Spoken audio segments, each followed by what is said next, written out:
संसद में कृषि कानूनों का निस्तारीकरण विधेयक पारित होने के बाद उम्मीद जताई जा रही थी कि अब किसान आंदोलन खत्म करेंगे। साथ ही किसानों की घर वापसी भी हो जाएगी।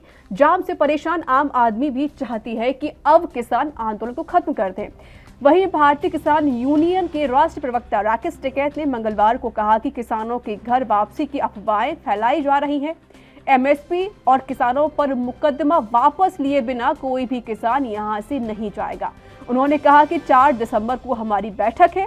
जब तक एमएसपी पर कानून नहीं बन जाता और किसानों पर दर्ज मुकदमे वापस नहीं लिए जाते, तब तक कोई भी किसान यहां से नहीं हिलेगा। मांगे पूरी होने के बाद भी हम यहां से जाएंगे। इसी वजह से तीनों कृषि कानून निरस्त होने के बाद भी गाजीपुर, सिंघू, शाहजहांपुर और टिकरी बॉर्डर पर किसानों का आंदोलन लगातार जारी है। हालांकि इससे पहले संकेत मिल रहे थे कि कृषि कानून निरस्त होने के बाद धरना खत्म हो जाएगा और किसान वापस घर चले जाएंगे। तो इस सोमवार को आंदोलनकारी द्वारा टिकरी बॉर्डर पर कई जगह से तंबू भी हटाए गए थे। मुकदमे वापसी एमएसपी से बातचीत करे बिना यहां से कोई किसान नहीं जाएगा, न यहां से मोर्चे खाली हो रहे हैं। ये अफवाह शनिवार तक चलेगी। शनिवार के बाद में दूसरे प्रोग्राम शुरू हो जाएंगे। 1 हफ्ते का पैकेज है, ये चलेगा। तो आगे से किस तरह की रणनीति है? रणनीति है हमारी 4 तारीख में एसकेएम की मीटिंग है और 4 तारीख में आगे के प्रोग्राम की रूपरेखा हम तैयार कर सरकार से हमारा है कि एमएसपी और जो मुकदमे दर्ज हैं ये जब सरकार मिलेगी तो बता दे।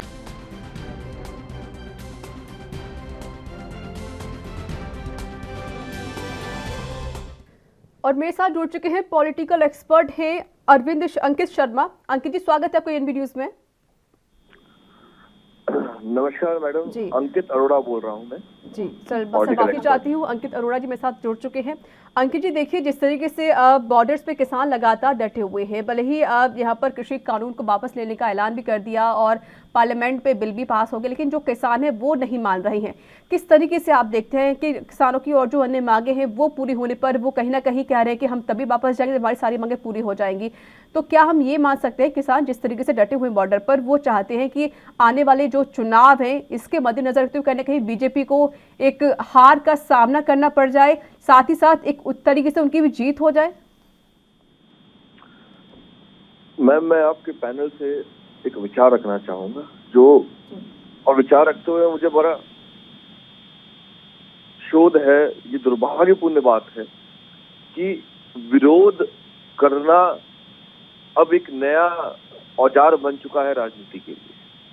कानून बन रहा था तो विरोध हुआ, कानून बन गया तो विरोध हुआ, कानून पर चर्चा नहीं करनी थी तो विरोध हुआ, कानून हटा दिया गया तो विरोध हो रहा है। तो मंशा क्या है? जनता इतनी नासमझ नहीं है। आपने कहा कानून काला है, तो काला कानून था, आपके कहने के साथ आपका सम्मान करते हुए कानून को हटा दिया गया, तो आप कह रहे हैं उस कानून पर चर्चा क्यों नहीं की गई? जब आपके लिए वो काला था, उसको हटा दिया गया तो चर्चा का विषय कहाँ बनता? तो उसका विरोध हो रहा है। अच्छा, जब कानून था तब एमएसपी में बात करने के लिए बैठ रहे थे, तब ये मना कर दिया कि नहीं पहले कानून, अब कानून हट गया तो कहने पर एमएसपी बैठा। करना क्या चाह रहे हैं ये लोग? और क्या गारंटी है 5, 6, 7, 8 मांगे सब मांगे पूरी कर ले? ये जगह छोड़ने की क्या गारंटी है? आपको क्या लग रहा है कि आप भीड़ इकट्ठा कर रहे हो, आप वहां पे एक जमघट बैठा कर आप सरकार का विरोध कर रहे हो? सरकार, अगर आपकी आवाज, सरकार जनता की आवाज होती है और सरकार जनता की आवाम का सम्मान कर रही है, तो आप उसको एक आड़े हटे ले रहे हो। अरे संवाद ही करोगे ना, तभी समाधान निकलेगा। एमएसपी आ जाना या एमएसपी को फिक्स कर देना, ये इस विंटर सेशन में तो होगा नहीं। ऐसा तो होगा नहीं कि 1 घंटे में वो पढ़ेंगे और एमएसपी के सारे रेट निकाल के आपको दे देंगे, फिर आपको कि रेट गलत दिए। उसके लिए कमेटी का गठन होगा, जो प्रोसेस है, प्रक्रिया है, उस कमेटी का गठन होगा, उस पर चर्चा होगी। 2 लोग उनके होंगे, 2 लोग यहाँ से होंगे, 2 लोग सरकार से होंगे, हर विशेषज्ञ होंगे वहाँ पे, और हर धान पे, हर आइटम पे बैठ बैठ के बात की जाएगी, राज्यवाद बात की जाएगी, क्या उसका प्रभाव है राज्यों में, क्या रेट है। उसके बाद एमएसपी कोई फिक्स प्राइस पे आएगी ना, ये 1 घंटे का तो नहीं है। और आज ये सत्र कानून पे कहते हैं कि हम एमएसपी को लागू कर रहे हैं, वैसे कर दिया है ऑलरेडी, बहुत जगह किया हुआ है, लोग चल रहा है, तब भी ये नहीं मानेंगे। इसका मतलब तो यही समझा जाना चाहिए ना। ये तो अब राजनीति की तरफ बढ़ रहे हैं। यानी कि सर हम अरे मान सकते नेता हैं ही जिस बढ़ना तरीके से है किसान डटे हुए, क्योंकि सोमवार को कहा गया था कि कुछ किसानों ने तंबू भी उखाड़ दिए थे और वो घर वापसी के लिए भी तैयार हो गए थे, लेकिन राकेश टिकैत ने उनको फिर से रोक दिया और कहा कि नहीं, अभी हम डटे रहेंगे, हमारी मांगे पहले पूरी हो जानी चाहिए। आखिर राकेश टिकैत क्या इस पूरे आंदोलन को एक राजनीतिक मोड़ दे रहे हैं? टिकैत साहब से पूछिए, जी। मैं आपके चैनल के माध्यम से पूछना चाहता हूँ, और क्या उनके कुछ ऐसे परिजन ने क्या इस आंदोलन में शहीद हुए हैं क्या? जिन परिजनों के घर से जो घर का मुखिया चला गया है, जो यहाँ बैठा हुआ था, हाँ, उसके मुआवजे की बात करके आप क्या लगाना चाह रहे हो? मुआवजे से सब कुछ हो जाएगा?